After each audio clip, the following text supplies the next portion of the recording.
Hello students, welcome back to my YouTube channel Ashish Sharma physics Pathshala. हम पढ़ रहे थे चैप्टर नंबर 3 विद्युत विभव एवं विभवांतर। यहाँ हमने तीन आवेशों से मिलकर बने किसी निकाय की विद्युत स्थितिज ऊर्जा का फॉर्मूला देखा। इसमें हमने पढ़ा U = K Q1 Q2 upon R12 plus K Q1 Q2 K Q1 Q3 upon R13 plus K Q2 Q3 upon R23। अब हम क्या करेंगे, इस फॉर्मूले का जनरलाइजेशन करेंगे, अर्थात इसको हम व्यापक रूप में लिखेंगे। देखिए, इससे पहले हमने दो आवेशों के लिए पढ़ा।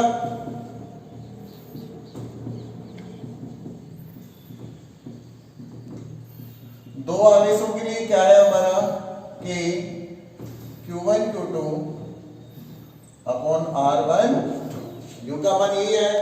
तीन आवेशों के लिए ये आ रहा है। अब हम चार आवेशों के लिए जांच करके देखें तो आज हम पढ़ेंगे चार आवेशों से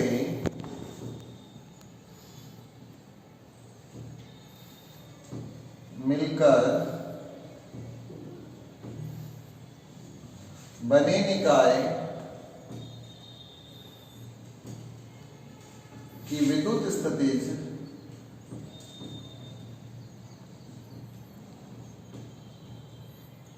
ऊर्जा।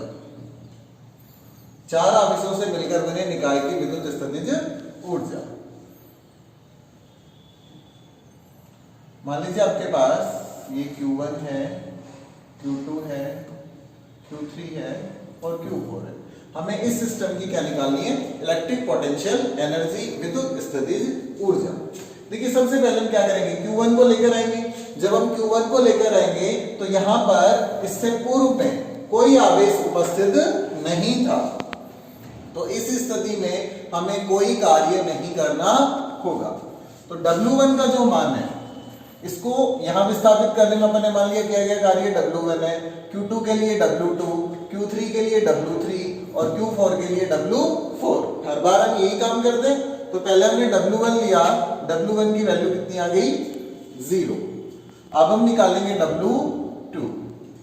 आवेश Q2 को अनंत से इस बिंदु तक, इन बिंदुओं को मैंने नाम दे दिया A B C D। तो मान लीजिए आवेश Q2 को अनंत से बिंदु B तक लाने में किया गया जो कार्य है, और ये कार्य कौन कर रहा है, बाह्य बल। बाह्य बल द्वारा किया गया कार्य यदि W2 हो तो W2 = क्या होगा आपके पास, कि Q1 Q2 अपॉन R12। क्योंकि जब हम Q2 को लेकर आ रहे हैं तो सिर्फ यही एक आवेश है और इनके बीच की दूरी हमने कितनी मानी है, R12। तो जो किया गया कार्य है आपके पास में यह आ जाएगा K Q1 Q2 upon R12। अब हम Q3 को पॉइंट C पर लेकर आएंगे तो W3 = जब हम इसको पॉइंट C पर लाएंगे तो ये तीन आवेशों से मिलकर बना निकाय हो गया। तो इसके लिए क्या आएगा कि Q1 Q2 अपॉन ये R12, तो जब हम इसको लेकर आ रहे थे तब था। अब देखिए, अब जब हम आवेश Q3 को लेकर आएंगे तो एक तो ये विरोध करेगा और एक ये विरोध करेगा। तो आवेश Q3 को अनंत से बिंदु C तक लाने में जो किया गया कार्य है वो कितना होगा, एक बार हमें Q1 और Q3 को साथ साथ लिखना होगा कि Q1 Q3 R13 प्लस एक बार हमें इस Q3 को किसके साथ लिखना है, Q2 के साथ, K Q2 Q3 R23। It's very simple. हम कर क्या रहे हैं, जिस आवेश को हम लेकर आ रहे हैं उसको उसके पूर्व में उपस्थित आवेशों के साथ लिख रहे हैं और उसके नीचे हम दूरी लिख रहे हैं। अगर यहाँ 12 आ रहा है तो यहाँ भी 12, यहाँ 13, देन यहाँ 13, यहाँ 23, देन यहाँ भी 23। अब हम इस Q4 को अनंत से बिंदु D तक लाने में किए गए कार्य की गणना करते हैं। इसको हमने नाम दिया W4।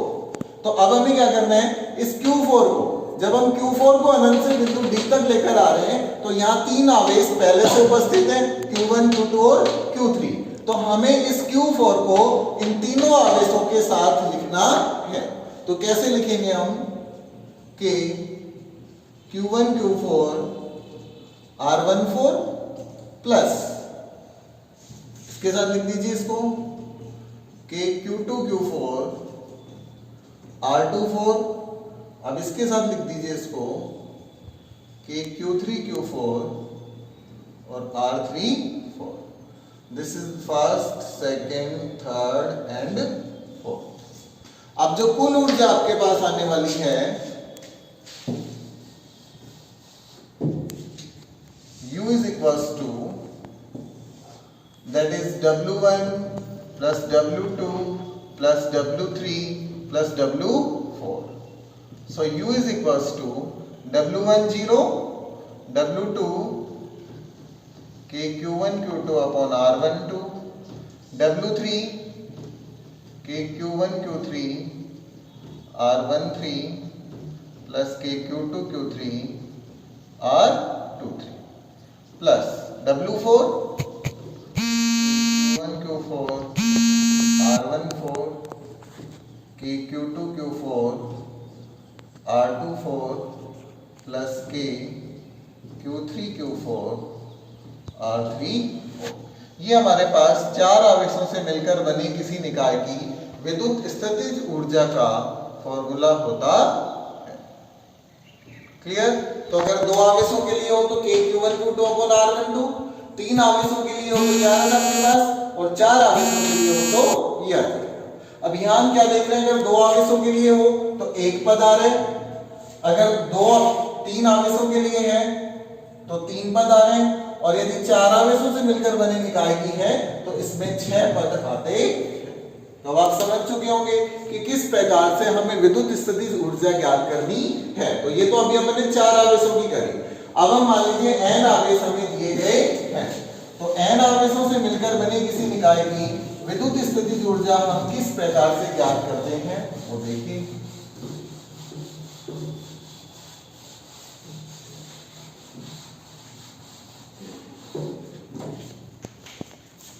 n आवेशों से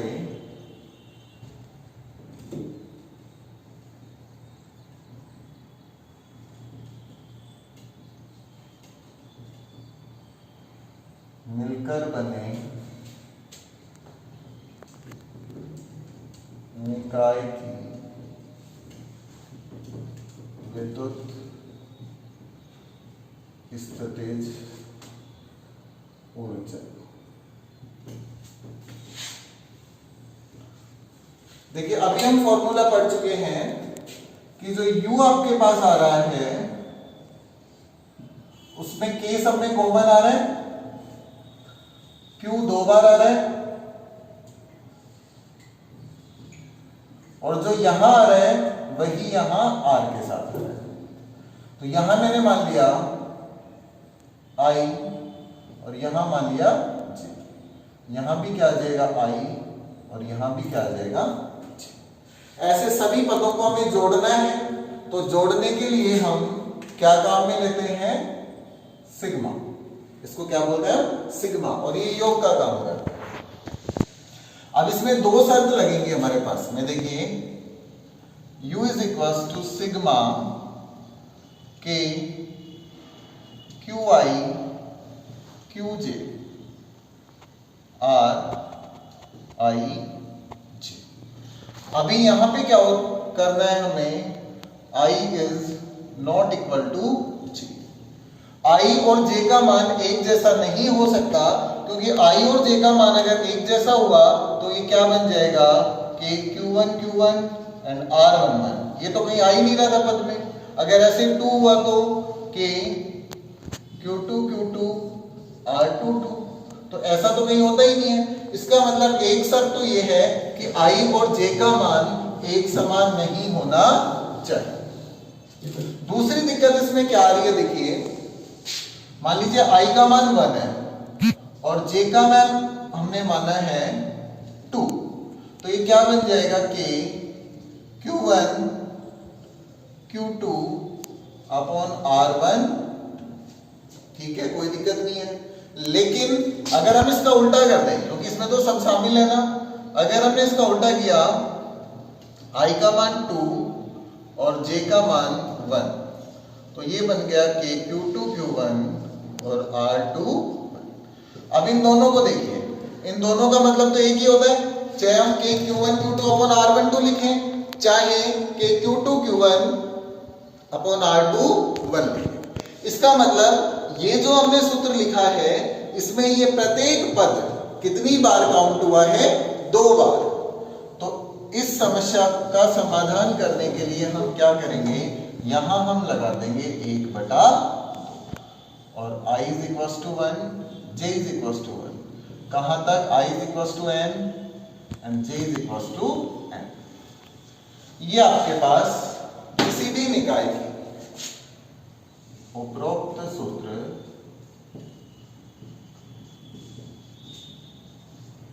किसी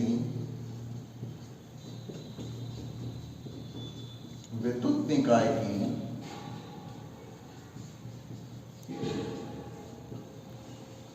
स्थितिज ऊर्जा को